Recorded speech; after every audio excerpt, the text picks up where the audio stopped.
welcome back to the MomCast.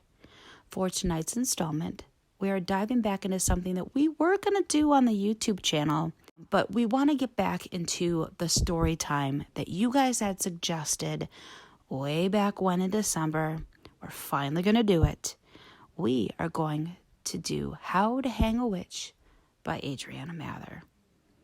I'm not going to blah, blah, blah you guys to death too much. We're just going to get started.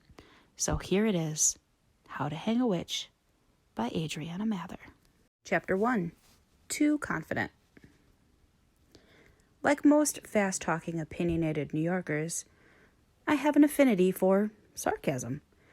At 15, though, it's hard to convince anyone that sarcasm's a cultural thing and not a bad attitude, especially when your stepmother can't drive because she's also from New York and spills your coffee with maniacal brake pounding. I wipe a dribble of hazelnut latte off my chin. It's okay. Don't worry about it. I love wearing my coffee. Vivian keeps her hand poised over the horn like a cat, waiting to pounce. All your clothes have holes in them. Coffee isn't your problem. If it's possible for someone to never have an awkward moment, socially or otherwise, then that someone is my stepmother. When I was little, I admired her ability to charm roomfuls of people. Maybe I thought it would rub off on me. An idea I've since given up on.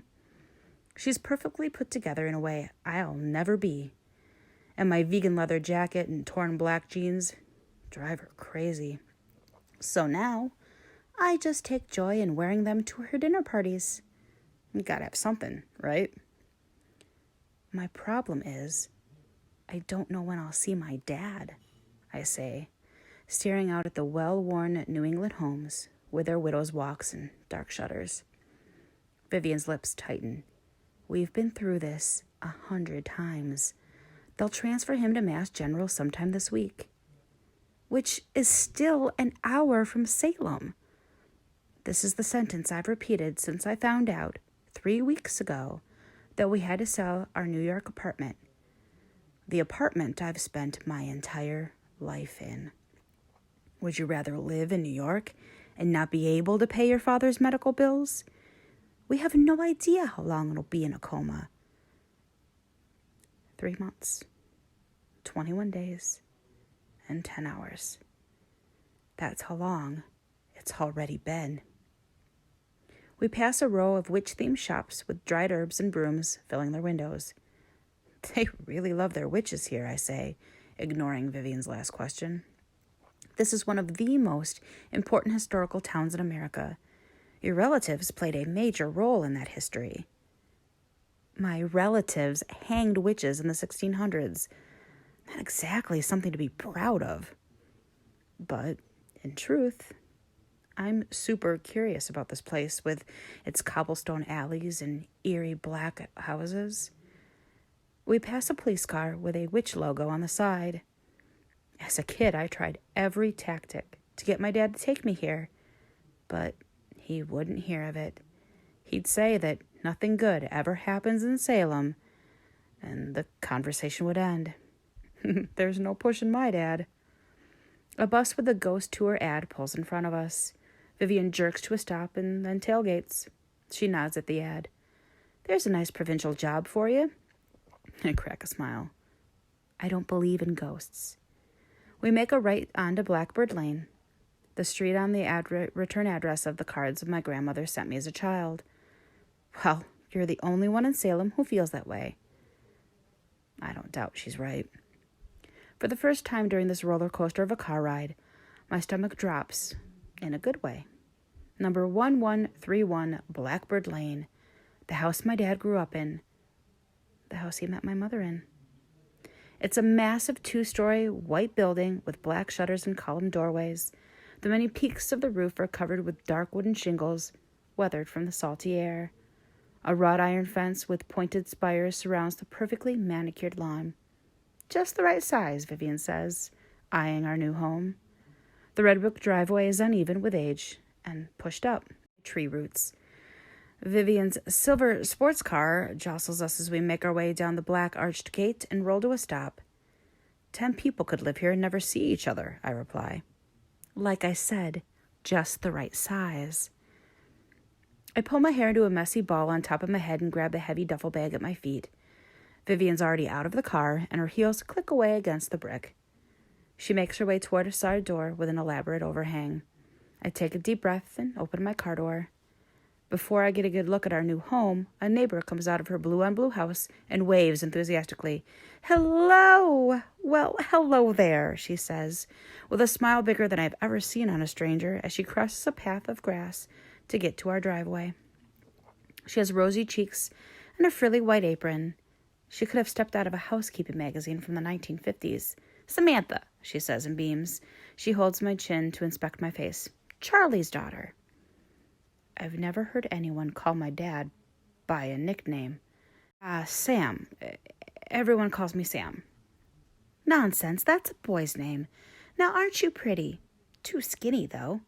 She steps back to get a proper look. "We'll fix that in no time." She laughs a full, tinkling laugh. I smile, even though I'm not sure she's complimenting me. There's something infectious about her happiness. She examines me, and I cross my arms self-consciously. My duffel bag falls off my shoulder, jerking me forward. I trip. "Jackson!" She bellows toward her blue house without saying a word about my clumsiness. A blond guy who looks 17-ish exits the side door just as I get a hold of my duffel strap. "Come, take Samantha's bag." As he gets closer, his sandy hair flops into his eyes. Blue. One corner of his mouth tilts in a half smile. I stare at him. Am I blushing? Ugh, so embarrassing. He reaches for the bag, now awkwardly hanging from my elbow. I reposition it on my shoulder. "No, it's fine. This is my son, Jackson. Isn't he adorable?" She pats him on the cheek. "Mom, really?" Jackson protests. I smile at them. "So, you know my dad?" "Certainly. And I knew your grandmother. Took care of him in the house when she got older. I know this place inside and out." She puts her hands on her hips. Vivian approaches, frowning. "Mrs. Merriweather? We spoke on the phone." She pauses. "You have the keys, I assume?" "Sure do." Mrs. Merriweather reaches into her apron pocket and retrieves a set of skeleton keys, rubbed smooth in places from years of use.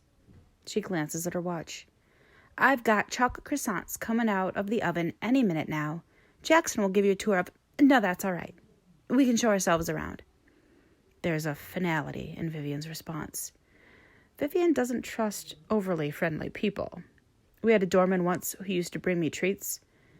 She got him fired. "Actually," I say, "do you know which room used to be my dad's?" Mrs. Merriweather lights up. "It's all ready for you. Up the stairs, take a left, all the way down the hall. Jackson will show you." Vivian turns around without a goodbye. Jackson and I follow her to the door. Jackson watches me curiously as we go inside. "I've never seen you here before." "I've never been here before." "Even when your grandmother was alive?" He closes the door behind us with a click. "I never met my grandmother." It's weird to admit that. In the front foyer are piles of boxes, all of our personal belongings from the city. Vivian sold everything heavy when she found out this place was furnished. We step past the boxes into an open space with glossy wooden floors, a wrought iron chandelier, and a giant staircase. Vivian's heels click somewhere down the hallway to the left, a sound that follows her around like a shadow. As a child, I could always find her by listening for it, even in a room full of women in high heels. I wouldn't be surprised if she slept in those shoes. I take in our home for the first time. Paintings in gold frames hang on the walls, separated by sconces with bulbs shaped like candles. Everything's antique and made of dark wood, the opposite of our modern apartment in NYC. This is some fairy tale storybook business, I think. Looking at the curved staircase with its smooth wooden banisters, an oriental rug running up the middle. "This way." Jackson nods toward the staircase. He lifts my bag off my shoulder and starts up the stairs. I could have carried that myself. "I know, but I wouldn't want you to fall again. Stairs do more damage than driveways." So he definitely saw me trip. He smiles at my expression. This guy is too confident for his own good. I follow him, holding the banister in case my clumsiness makes a second appearance. Jackson turns left at the top of the stairs. We pass a bedroom with burgundy comforter and a canopy that any little girl would go bonkers over. After the bedroom, there's a bathroom with a giant clawfoot tub and a mirror with a gold-plated frame. He stops at the end of the hall in front of a small door that looks like it could use a fresh coat of paint. The doorknob is shaped like a flower with a shiny brass petals. Daisy, maybe? I twist it and the wood groans as the door swings open. I gasp. Like it? Jackson asked. My mother was over here all week moving this furniture in and fixing it up for you.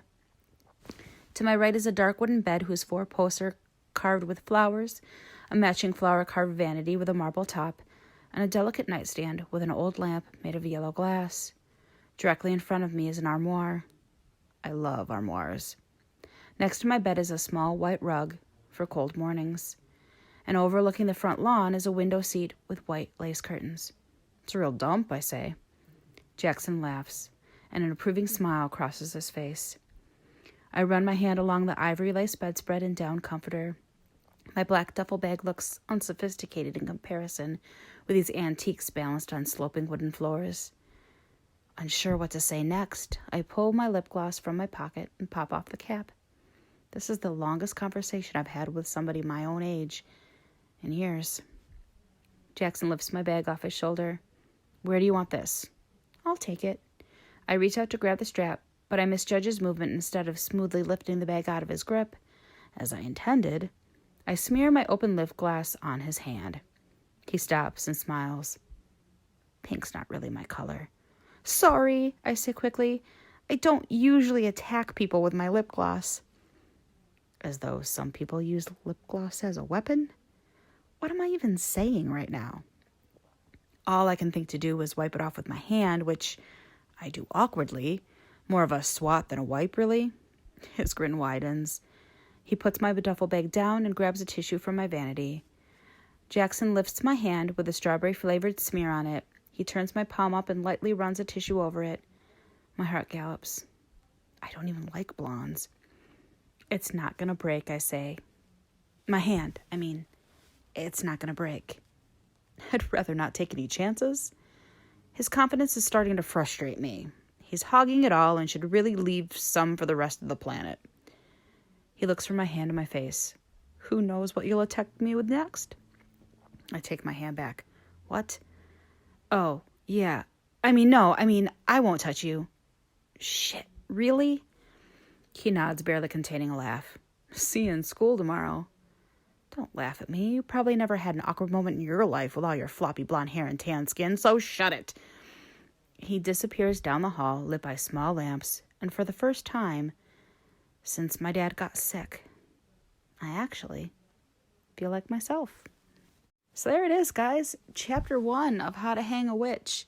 And if I'm reading right, this might actually be a series of books, so we could be in for a bumpy journey together. I hope you guys liked it. I have been wanting to get back into reading this for such a long time, and I'm really, really glad we're finally taking the deep dive back into it. But before I go, I just wanted to take the opportunity to say a deep and heartfelt thank you. Every single one of you has made this so worthwhile for me and for Azzy, and we are so incredibly grateful. And we did it. The Press Start Mom YouTube channel broke 100 subs. I literally cried. You guys don't even know how much it means that Azzy and I have a resource where we can share how we feel and where you guys can share how you feel. So thank you for being a part of the Press Start family. Make sure you go and subscribe to both YouTube channels. Make sure you share the podcast with your friends, and I will see you guys again next time. Thank you. I love you all.